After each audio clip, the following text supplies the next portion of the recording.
So, this little quick popcorn episode is going to be called something like Rich Homie Quan's Funeral, the Comedy of Errors. so, uh, there's a little bit of a pun in the title.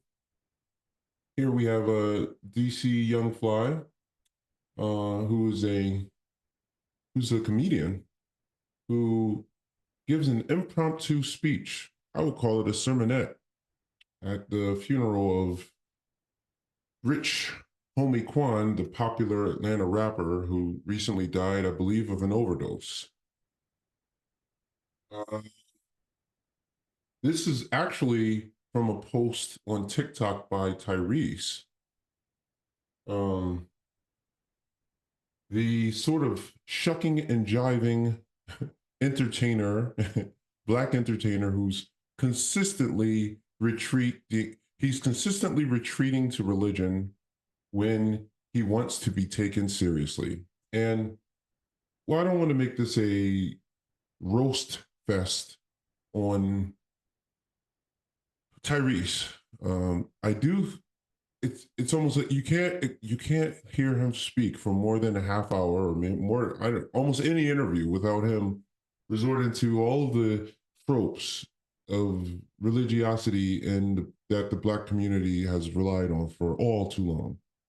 It is actually time for black people, for us, I should say, to arise from the primordial ooze in of a Christian religion and our particular ideologies that we've used to cope since the time of slavery, in particular. And there are those black Christians, these current day black Christians who would be quick to tell you that, oh, Christianity isn't the white man's religion. You know, there was Christianity in Africa prior to us being enslaved. And those individuals will be correct. There is a huge problem though with that observation. Anyone who knows anything about the history of slavery in America knows that the slaves who were brought here largely from West Africa and from Central Africa. And they also would know that the Christianity in Africa that preceded um, that of the slavers enslaving blacks from West and Central Africa was a Christianity that was more robust in the eastern side of Africa, and particularly in the northeast of Africa. So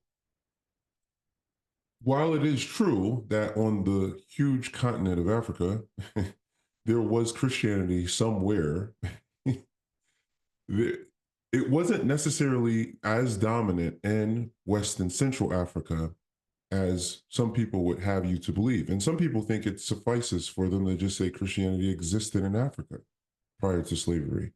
Well, that's like saying, you know, uh, someone who might be speaking about the crime rate in Chicago to point out that maybe perhaps in Nevada somewhere the crime rate isn't all that bad. Well, we're not talking about your region, sir. When you're a lot of the problem, perhaps we'll deal with this eventually. A lot of the problem um, of the myth of race is the fact that, uh, how would I even say this? Hmm. Well, we have race, which we understand to be a social construct. That is a thing, regardless of whether you want to accept that it's a thing or not. Scientifically, it's a thing in terms of our sociology at this point. It's a social construct. It's largely based on phenotype, but it's important to note that what we would deem to be ethnicity and what we deem to be race are important distinctions that need to be made when you're dealing with the continent of Africa, because there are dozens of ethnicities on the continent, and it doesn't do black people. Now I'm talking about phenotype when I say black, that much of a service to flatten us out and refer to us now I do understand the utility in referring to us as African Americans because you might say Asian American, right? Or you might say European American. You're talking about people who come from a particular continent. But when you're dealing with race in America, which you're not dealing with, like, so for instance, you could have someone who looks, uh, I guess, on the eastern side of the continent of Europe, someone who actually phenotypically presents as quite Asian, and they would probably be identified as such. They wouldn't necessarily say they're, maybe they wouldn't say they're Asian American. They might still consider themselves European American on some sort of census.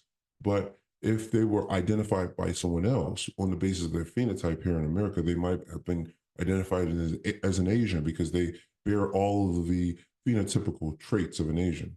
Well, in a similar way, when you speak of Africans, African Americans, to just simply be able to identify um, Christianity on some part of the continent doesn't do the descendants of African slaves who came from West Africa and Central Africa, much of a service, other than to say that they come from a continent where at some point there was uh, Christianity. But it doesn't mean that Christianity had much to do with their people group, which is the claim that's being made when a person is saying, hey, there was Christianity in Africa before we were enslaved. The attempt is to tether that Christianity to them. But what I'm saying is there are so many different ethnicities on the continent of Africa. That is a bit of a reductionism. All right. That is a long introduction to this, but um, what I'm what I was what I was trying to get to was the sort of etiology that many Black Americans have utilized as a result of the Christianity that was served up to them as a means of attempting to quote unquote civilize them. So we have to remember that this Christianity was um, it was used to enslave them and to brainwash them, so to speak, to gaslight them, but it was also used to sort of civilize them. That is to tame them, to how would I say this, to get them to put off their cultural trappings, to remove the traditions they had, maybe concerning marriage, or maybe other traditions, which to quote unquote civilized Europeans appeared to be, I should say, so called, that's a better way of saying it, so called civilized Europeans, the cultural traditions of people from West and Central Africa appeared to be uncivilized. And one of the main civilizing tools that they used was the tool of religion. And when I say, I should say so called civilizing, because it wasn't that they weren't civilized, it's that these foreign cultures to these slavers appeared to be uncivilized, so-called uncivilized. And so what they wanted to do is replace traditions, ideologies, myths, uh, ways of dressing, ways of doing what we would call religion. They wanted to replace it with ones that reflected their own. So this is why you would see stories about individuals discovering lands that were in existence and populated for long periods. Well, what do you mean? It's almost to say that human beings had just finally arrived on the scene. That's obviously, it speaks to um, a certain low view of the original inhabitants of whatever land these people were arriving to. They didn't consider them, yeah, they were humans, but somehow they didn't consider them quite human enough to qualify as being humans who were on that continent or who inhabited a certain place. And that's why when the Europeans arrived, the European settlers, they casted it as a discovery because man had finally found this place, although men were already there. You see, so this speaks to a certain bias. Needless to say, we as Black Americans have inherited this Christianity from slavers. And what we have done with it is we, just like any other human group, when they develop or adopt a religion, you have a certain thing that we call syncretism. And when that syncretism occurs, you get new and unique ways of developing etiologies. And what I'm speaking of when I talk about Tyrese being basically the deacon of the Black community, every time he's appearing on some sort of interview, he's regurgitating the same old tired tropes and etiologies that Blacks have used. That's what I'm referring to. I'm referring, he's dipping into now. This maybe this will be a subject for uh, future episodes. How how long does it take before the etiologies, or let me say this properly. How long does it take before a religion, a culture has embedded itself so deeply in the syncretism of the religion with the native culture of these people is so deep that it is not even really a useful thing to try to separate the two? That is to say, just like in English, even as an atheist, an avowed atheist, there are certain phrases and terms that I have a very difficult time parting with, and that I don't even think would be very useful to part with.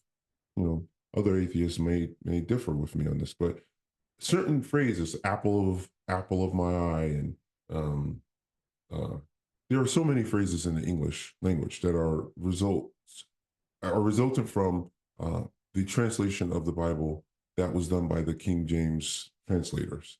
That you could try to rid yourself of using them, but you would actually lose in the process some level of just uh, I don't even know quite how to put it. You would just lose certain nuances that we have in the English language if we try to just rid ourselves of every King James phrase because I don't believe the Bible, et cetera, you know? And so much so that, yeah, this is sort of now baked in, you know, it's like a chemical bond. It is now inseparable from the culture. Now, this interesting in a, by the way, like, subscribe, and share, and make comments, please, to help the algorithm. But yeah, sometimes you will have what you call a chemical bond that will take place with between two chemicals, and when that happens, it becomes much harder to separate a thing out, or nearly impossible. Well, I feel like similarly, this is what happens. I'm speaking of things.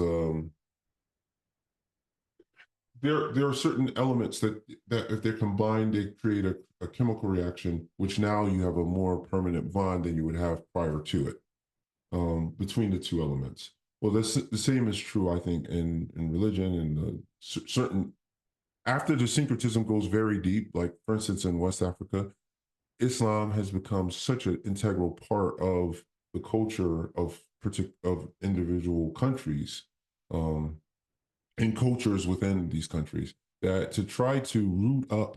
So, say for instance, as an atheist, you come to me and say, "Okay, this religion is a farce. It's time to root this religion out." To try to take, it's almost like a cancer. It's very similar to a cancer in that when you try to, they have what they call, there was a book called The Emperor of Maladies, and he discusses the difficulty in treating cancer because of how similar many of the cancerous or carcinogenic cells, or I guess that's probably not quite correct, but the cancerous cells, that is CELL, these cells are um, close enough to the non-cancerous cells that in order to extract the cancerous cells or to treat them, you end up damaging the non-cancerous cells. So your cure ends up becoming your poison often. And so this is what happens, for instance, with chemotherapy or radiation. What ends up happening is, okay, one of the surefire ways to kill cancerous cells is to zap them with radiation, or to use chemotherapy, which is just chemicals that you're using to treat the person and rid them of these cancerous cells. But because of the adaptability, or I shouldn't even say the adaptability, because of the way the cancerous cells present themselves, they are part of the organism and are so like the non-cancerous cells that when you try to treat them as a unique source of injury to the organism, you end up also treating the non-cancer cells, and end up just basically doing a lot of damage. So that, yeah, you go into this is why people want to avoid chemotherapy. They get sick, they get all kinds of other things that are resultant from just damage being done to the good stuff too. It's like, um, I guess the most uh, obvious analogy would be when, for instance, right now they're having a war in Gaza, or there is a, depending on how you look at it, it's a war or it's a genocide or whatever you want to call it. But what is happening is you have the targeting of a group, Hamas said the said targeting, so-called targeting of Hamas by Israel, right? But they are so embedded within the local, the general population, Gen Pop, right, of the people of Gaza, that in order to basically to target them is basically to target the local population, so that you end up having basically you end up carpet bombing a bunch of civilians in the process of trying to get insurgents or whatever. Well, similarly, this is a good question. Maybe we can get in the comments and talk about this. What happens when trying to or having left religion and trying to address all of the etiologies and the nonsense of religion, you end up doing damage to culture that is now chemically bonded to the culture. It's like it's these ideas. Some of these ideas are so embedded within the culture itself that to try to attack just the idea and think that you can't affect the culture. It's like, what do we do? I mean, this is something you have to think, and this might be part of the reason why um, religion, particularly because of it's the role it's played within the Black community, is a thing that is very hard. It's a hard sell. That is to say, atheism and agnosticism and skepticism is a hard sell within the Black community. I think in part because of the role that religion has played in the Black community. I mean, this is a unique group. When I say the Black community, I'm talking Black community here in America, where you have all throughout the liberation of Blacks, for better or for worse, there was a reliance, a heavy reliance on biblical language, biblical texts, what people consider even to be biblical principles for the language of freedom fighters and abolitionists, etc. So that there was not this widespread secular and skeptical uh, now, granted, you did have people like Mark Twain, who was a skeptic, um, who was anti-slavery, but you didn't have a united front of skeptics fighting against slavery, fighting against Jim Crow. No, what you saw were people like the minister Martin Luther King. You saw people like Malcolm X, who was also a minister for a large portion, for pretty much his entire civil rights career. You see people like Du Bois, even though he was much more secular than the other individuals, there was the common language of God. And you see the appeal to even the God-like language in the Constitution, even if it was coming from a deist point of view, there are references to God and to all men being created, the implication being that there is a creator, are all men being created equal, as a premise and a basis for making arguments for the equality of Blacks in America. So is it surprising? And some people say, we don't really have a robust Black community among atheists. Is it surprising that there isn't? I mean, particularly here in America, when you look at the basis, I mean, if many of the arguments for your emancipation, for your freedom during the civil rights struggle were made on the basis of so-called biblical principles, how is it that you expect people to readily, to just be so easily, uh, no, to be so ready to part ways with these ideas when the very freedom they are now existing and standing in seemingly was reliant on principles that were gleaned. Now, we've talked about or I should finish that thought, that were reliant on things that were gleaned from the text. Now, we've talked about how that the text actually supported slavery, and it in no way consistently is an argument made, but also we've also talked about how the text as we have come to inherit it isn't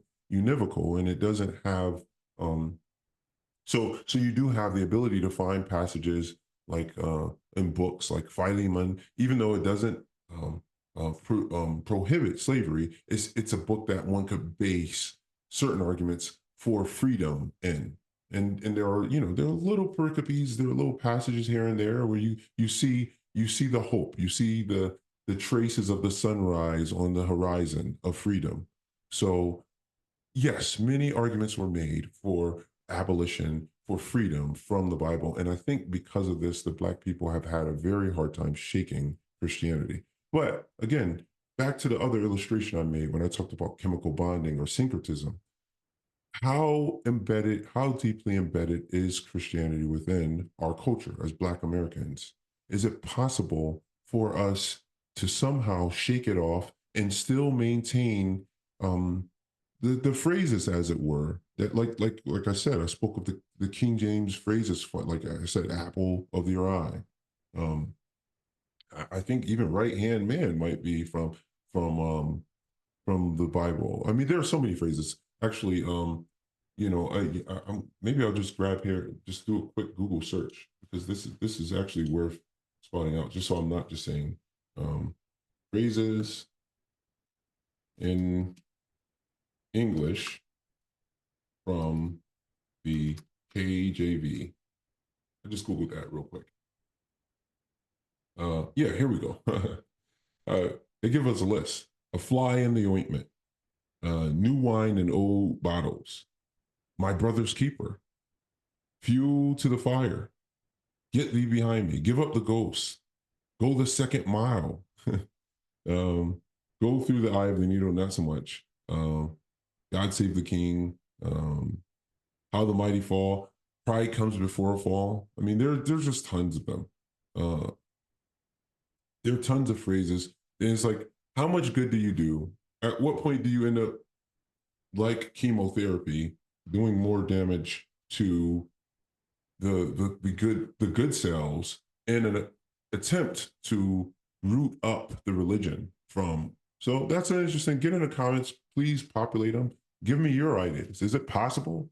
I still say God bless you when I'm in the presence of a person who's sneezed, who doesn't know where I stand on religion. Why? I don't want people who don't know me to just immediately assume I'm just being rude. You see, so I end up perpetuating a thing. But am I really perpetuating it, or has it at this point crossed over from being a religious thing and a thing that is related to directly to beliefs that are superstitious to being a thing that is just considered politeness or impoliteness? So that's a whole other discussion. So wow, I did not think I was going to go so deeply into that, but having addressed that, so Tyrese regularly he offers up uh, the minister's uh, dose of the thought of the day and so forth. He's a very so-called spiritual person. While he'll get on an interview. I think he was on the Shannon Sharp's interview from a few weeks back. He talked about how he was taking down all the baddies at one point, and in the same conversation, maybe 5-10 minutes later, he might be talking about some deep spiritual thing, and you'll find yourself thinking like it's almost like a certain amount of it's like religious schizophrenia or something where you just um, uh, he's got like the bipolarity that you see, the unique religious bipolarity that exhibits itself in Black entertainers on a regular basis who are very, very secular individuals, and then next thing you know, they're you find yourselves in church. Well, and he ends up being Tyrese, that is, ends up being the guy who posts DC Young Fly speaking at Rich Homie Quan's funeral. Rich Homie Quan, by the way, just I think it was a week ago, one of the it's a small scale scandal with a lowercase s. This After his death, of course, all of the women he was involved with, they began to come out the woodworks. Um, this is a man who lived his life, right? We don't judge here, and um, we because we don't. I don't really. There's no reason for me to try to judge his sexual ethics or whatever. I don't have those sorts of rules as a non-Christian and basically an atheist. I don't have these sorts of. But it was interesting because the mother of his child who he lived with, she said her things, and then all kinds of other love interests that he had began to come and post them and whatever, right? So this is a man who didn't live. He wasn't he wasn't your Baptist minister, your Pentecostal upright. He was a rapper. Okay, so but every time, this is interesting too to note. Every time there is a wedding, there is a funeral. This again, the church ends up being the place that people go to conduct these services, and so they conduct his funeral at a church. And DC Youngfly gets up. And this is a post that Tyrese put up. And I think it'll serve us well to take a look at DC Young Fly's speech, which is essentially a sermonette. Um, and and note how it is used by Tyrese in this post to basically give people a message. Um, well, which and I would say, so that I'm not just doubling up speech and message, I'm saying an ideological message, right? So what they're doing is they're taking the etiology of Job, or you're going to see him go to Job, which is already an etiology, and it existed as such in the Hebrew scriptures, and then utilize it and in a way just lift it right out of the Hebrew scriptures in a similar. Actually, DC Young Fly. Well, we'll get into that. I think he does a. He more or less presents it as it is. He doesn't really modify. So there isn't a whole lot of syncretism here. The only syncretism that I might. Well, let's just get into it so that we don't. How y'all doing? Pastor, I ain't gonna be long. I see it on your face. You like, what I'm here for?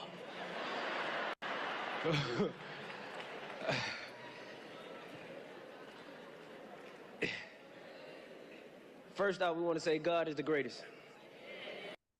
Now, granted, part of the reason there's so many things to observe here. Well, part of the reason why DC Young Fly, and you'll see at the end of this, I scroll up through the comment section and people are like, oh, he's got a calling, he has an anointing. Part of the reason why what he's doing works in the Black church is because for better or for worse, many of the qualities that he has, or some of the skill set he has as a stand-up comedian, or I shouldn't even say, I don't know if he does stand-up so much, but I do know he's a comedian. I think he does some stand-up. Um, there's just overlap, between that skill set and that of which a Black preacher needs. I mean, you need a certain kind of charisma. You need to have a stage presence, but you also need to be able to make people laugh often in a Black church. And that's something that obviously a seasoned comedian already has. So yeah, it'll be interesting to talk about how what people interpret as anointing is simply just, his skill set. But yeah. All right. And when I talk with passion. So. And notice that when he said, God, let me just bring it back. Bring it back. How y'all doing? Pastor, I ain't gonna be long. I see it on your face. You like, what I'm here for?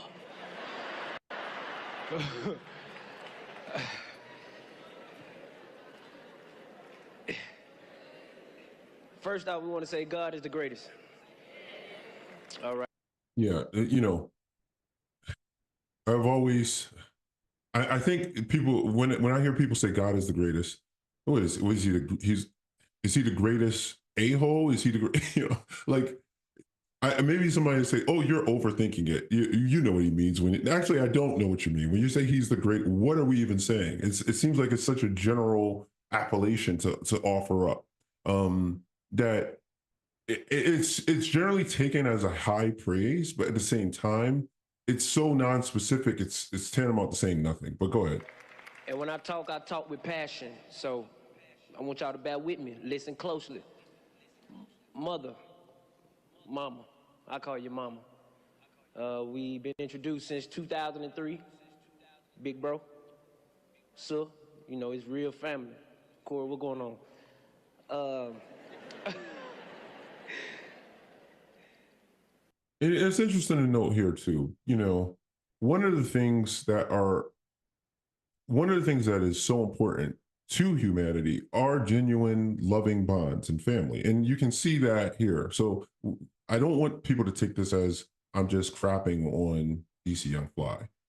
What you see, one of the things, if nothing else, Black culture in America, we're known, or at one point we were known for that, and I think we still are known for it, is just what he just did there. That's the Black church, you know? And this is part of the reason why I think it's really, that's another reason why it's that chemical bond that I spoke of, or that inability to treat the ill of religion without actually damaging the good parts, is that we've syncretized it. It's become such an embedded part in the family and the culture that, you know, being able to look and say mama and all that kind of thing.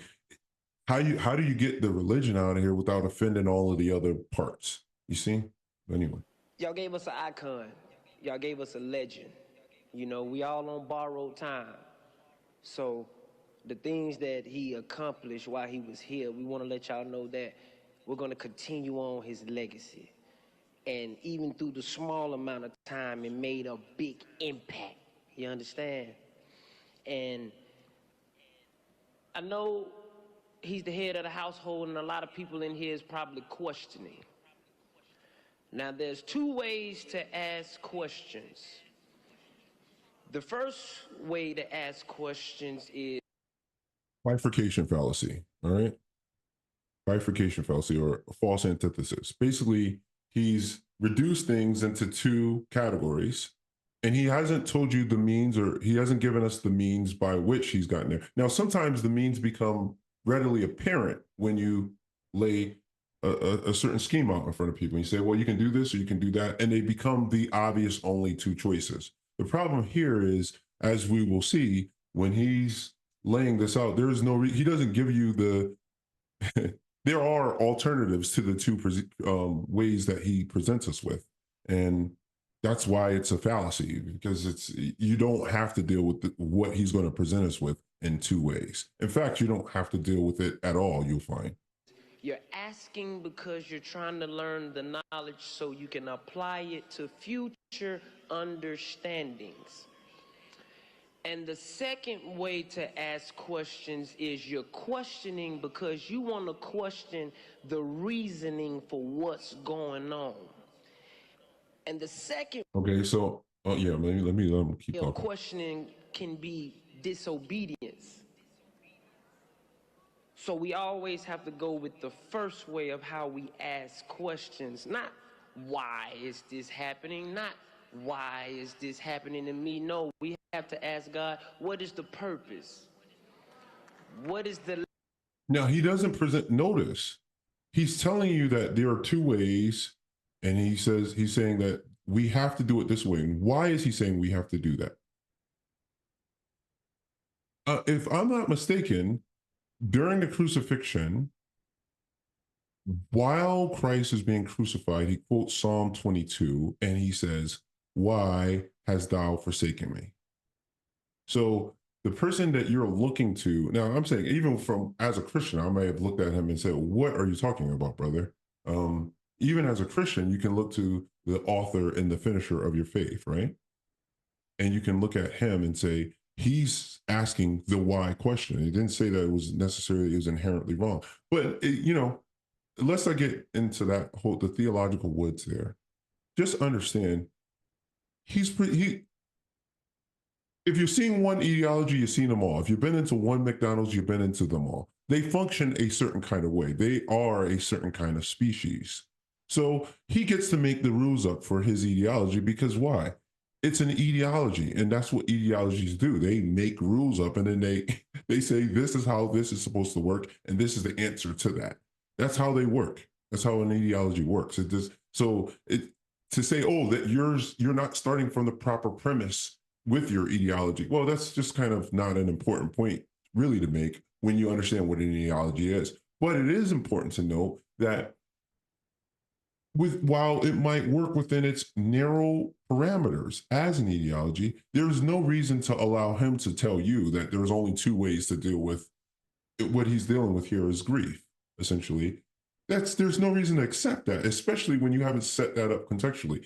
It's interesting. I've gone so long setting the context for presenting this video, right, precisely because I want to lead people in a way that allows them to think critically about every step that I make along the way. That way, I can establish a fairly solid premise for any kind of proposition I'm going to make. It's almost like I'm consistently thinking in terms of an argument, setting a proposition down, laying it down, and then making another proposition on the basis of it. But I want to make sure that I lead people through. It's almost scientific method style, offering or affording you the ability to interrogate my initial proposition along the way, just by me describing it and laying it out in such a way, so that by the time I take you to where I'm taking you to, hopefully you also agree that this is a logical conclusion to come to. What I'm saying is his initial binary presentation here, where he gives us this false antithesis or this bifurcation fallacy, is not a necessary place to be at, because he doesn't give us any reason for that. How do I apply this to my future understanding? Because this the end. He's at peace. One day we too shall do this. He's still leading. He said, I got to go to see what's going on. But as you can see, I'm still leading. You shall follow. So at the end of the day, y'all, Mom, I want to let you know, because we talked yesterday. And when we talked yesterday, I was just observing, and I want you to know that you are being obedient. The way you spoke, your energy, the way you talk, your head. Corey said it yesterday. She said, I'm going off how my mama going. But how you move, Emma, is how we supposed to move during these times. Because all the morals and the doctrines, this is the only time that we really apply it. When we hurt Job. So we're gonna. I don't want to keep breaking him up, but why you have just thinking empathetically. I just want to help people to just think empathetically. That's one of my main goals here. Is like, when a person says this is the only time that we really apply our doctrines and our morals or whatever, why would you even say that? Like, is that the case? I guess it's like, is in the time of trouble that you really need them. You might say they can be a help, they can be a particular help, but I mean, shouldn't they be relevant when you're just drinking your latte and enjoying your life too? I mean, that's just, that's a nonsense. Everybody go read the book of Job. Yeah, everybody go read the ridiculous etiology in the Bible. Yeah, everybody clap your hands. No, sir. I've already read it many times. Read the book of Job. He took everything from Job. He kept snatching everything from Job. And Job, like every Christian that, everybody like, I put so much good into the world. Why so much bad coming to me? He like, you know what? I ain't really been bad to nobody. I just want to talk to him. I want to ask him why. Why he doing this to me? God looked at him and said, who you talking to? Why not you? This is the time for you to pray. Actually, why not you? Well, yes, that's I'll answer that. Thank you for asking, DC Young Fly, I mean God, or whoever this is. Because I didn't do shit to deserve this. Like, why do this on a bet with Satan? Like, yeah, that's a valid question, bro. And it's a ridiculous ideology. It was ridiculous in the Bible, and the ridiculousness of it is only amplified by your sort of, I don't know, layman's presentation of it. This is ridiculous. It's my name. This is the time for you to tell the other people through the midst of pain, I'm the one that's giving you the strength, fool. So why can you only tell people through the pain that he's the one giving you the strength? Can't you tell them when you're not in pain? I mean, and for that to get applause, it just shows you, look, it doesn't take a lot to have a room filled with thousands of people applauding total nonsense. And so, lest you should fall for, I guess you could say, the argumentum ad populum, like things that are popular in the culture. Oh, lots of people believe it and think that it actually makes some sense. Unless you should be discouraged by the low numbers of subscription I have here at this channel, or Ichabod, or the fact that we are few, Black atheists or whatever. Don't don't allow that kind of false argument to actually work on you and make you feel discouraged. Because here, as you can see, people will applaud stuff that is so poorly reasoned that just a child who's just inquisitive enough can dismantle it very easily. So when people think you crazy, Mom, you ain't crazy. You being obedient. And I'm here to tell the family, big bro, so it's time to be obedient. It's time to take charge. Because I know the Twilight Zone is real, but guess what? It's real. This is the real. And I understand the pain. This is a familiar pain. And I'm here to tell you, as a soldier, I'm scrapped up with you. I'm ready to fight with you. You understand? So continue to be a leader to the family. Listen, it ain't over with, y'all.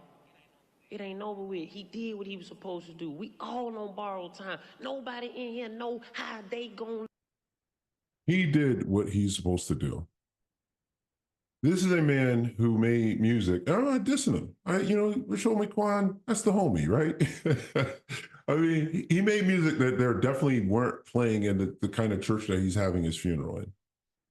Like everything he promoted, everything his life was about was not the kind of thing that was promoted in the kinds of spaces that his funeral was being held in. He can get in the pulpit and say he did what he's supposed to do. And it sort of ends up being, I don't know, like the gravy or the soy sauce on the rice, where it just brings it all. So long as you don't think about it too much, it just brings it all together. Yeah, he did what he was supposed to do, right? But when you leave and we meet our maker, we want to make sure, hey, wasn't I obedient? Didn't I do the best I could? You see, that gets applause. So at the end of the day, you somehow believe that's now granted. I don't want Christians to think that I'm saying this is Christian doctrine because, well, actually, what am I saying? There are some Christians who do believe this. Not every Christian is hammering home justification by faith alone all the time.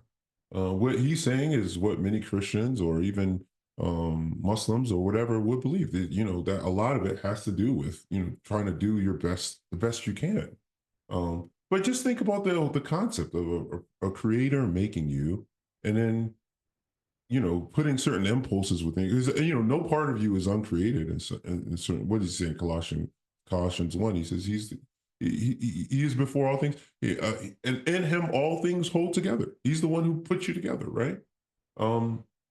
But at the same time, he could demand of you an obedience that he gives you a nature that fights against. So just think about that. I know I said a lot and with that little phrase, but it's like, yeah, I mean, this whole thing becomes this it's almost like it's a trial for obedience. Like, really? And that isn't really the point of the book of Job. It isn't a trial. It isn't about simple obedience, because if you look at the book of Job, he's portrayed as a very obedient person. And no part of the text is he told that he's disobedient, not even in asking his questions. His questions are just not answered, and they're just not answered by a bigger boss. The bigger boss says, I don't have to answer your questions. And he said it, this guy, DC Youngfly, he paraphrases it and says, who are you asking questions for? Well, that's essentially what it is. But that's not an answer, and that's definitely not a comfort. I guess that's the point. That even setting up that bifurcation fallacy that he does set up, and then saying, well, this is the way to go about it, it doesn't comfort you at all to look at life this way. To say, well, I'm not going to ask any questions. I'm going to just, I don't even know how you could take a principle from that would help you in the future, because basically you're just saying you're having a relationship with a deity that you're supposed to believe cares about you, but is not concerned with explaining why he's hurting you. Now, I'm not saying that any deity, I don't believe in a deity, and no deity is hurting me. But if you actually believe that, why would it be a bad thing to ask the deity questions about that. I mean, we even see examples of that in the text. But let's go on. So we're going to keep his name alive, and I want to tell the family I love y'all, and I'm here with you forever. Keep God first, everybody. Quan, I love you, big bro. You a legend.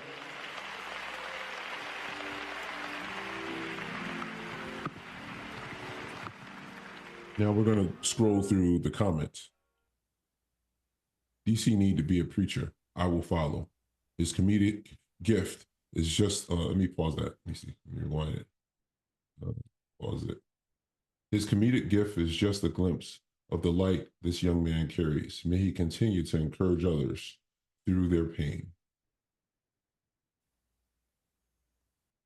I know this is not the time, but if he started a Sunday service podcast alone, bank.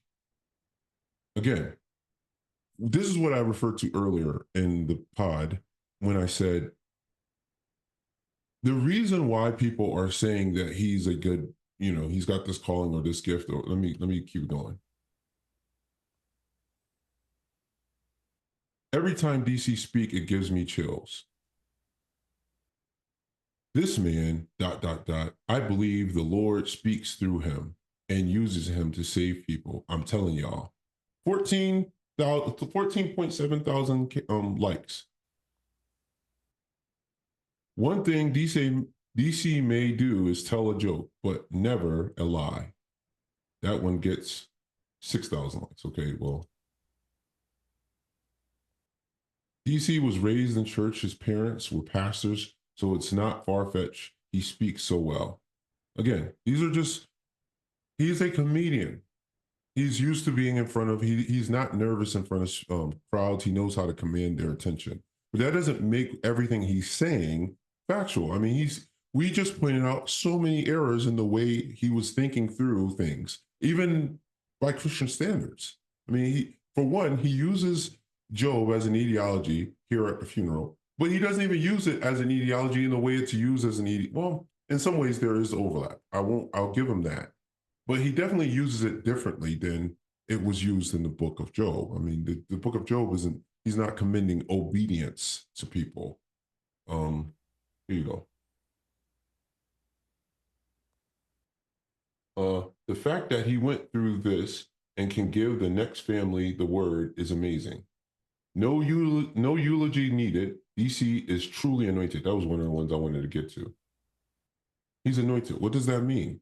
Is it what they're saying is he's anointed is he has a certain skill set. He's a good public speaker.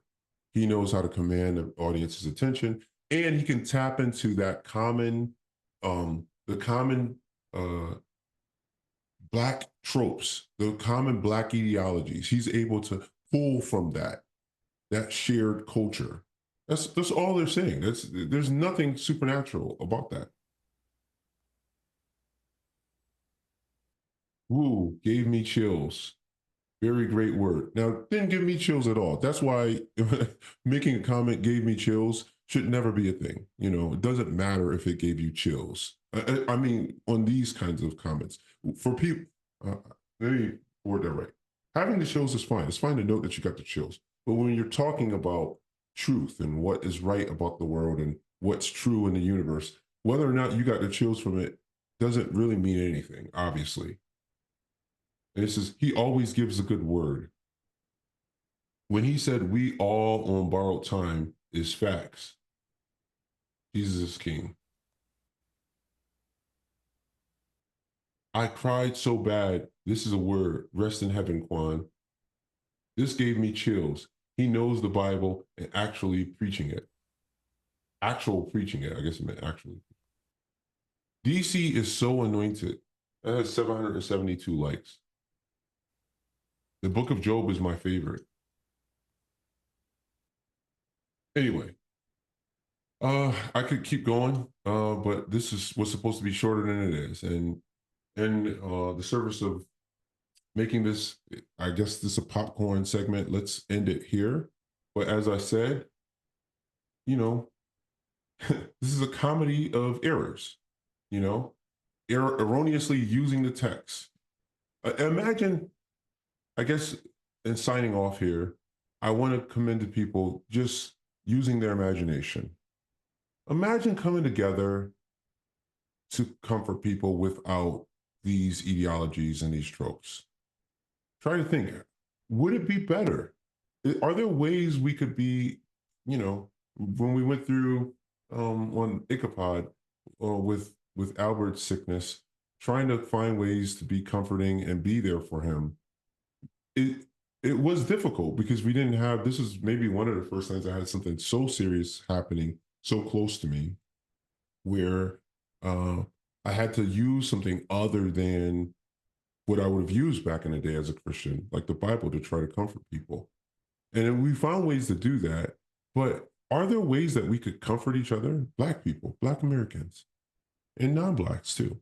Are there ways that you can be at a funeral, especially if you're a person who's atheistic or agnostic or a skeptic, and comfort people who are living or just be there for them? I don't know. Maybe some people might say, we don't need long ceremonies like funerals. To do that kind of thing. Um, some people might say, well, that's a necessary part of grieving is this kind of closure of such. We could just focus on their life. How how how could we do this without this? Or are they a necessary? Have they chemically bonded with us and our culture so much that we, even if we shed off the religion, we have to have these ceremonies, these services, and we have to look for etiologies to comfort ourselves. Have we, is it such a part of our DNA as human beings that we need these ideologies to get along with our lives? It's just an interesting thought. Well, anyway, thanks for coming by, and I had hoped for this to be a shorter episode, but yeah, just some thoughts on Rich Homie Quan.